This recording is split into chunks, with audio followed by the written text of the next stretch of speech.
ప్రపంచంలోని వివిధ దేశాల్లో వాలెంటైన్ డే ప్రత్యేకంగా జరుపుకుంటారు. క్రీస్తు పూర్వం 269లో రోమ్ చక్రవర్తి క్లాడియస్ II వివాహాలను నిషేధించాడు. ఎందుకంటే అతని నమ్మకం ప్రకారం పెళ్లి కాని సైనికులు యుద్ధంలో బాగా రాణిస్తారు. కానీ వాలెంటైన్ ఈ చట్టాన్ని వ్యతిరేకించి ప్రేమలో ఉన్న జంటలకు రహస్యంగా వివాహం చేసేవాడు. ఈ విషయం బయటపడిన తర్వాత అతనిని కారాగారంలో బంధించారు. అక్కడ అతను జైలు అధికారితో స్నేహం చేశాడు.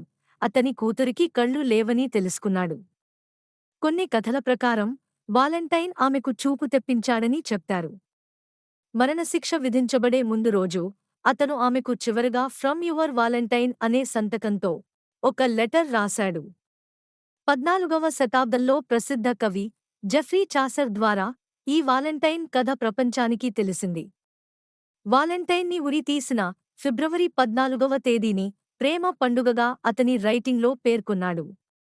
ఆ తర్వాత కాలంలో ప్రేమ లేఖల సాంప్రదాయం రూపం దాల్చింది. 19వ శతాబ్దంలో వాలెంటైన్ కార్డులు ద్వారా చాలా బిజినెస్ జరిగింది. ప్రతి సంవత్సరం 145 కోట్లకు పైగా వాలెంటైన్ కార్డులు అమ్మబడుతున్నాయి.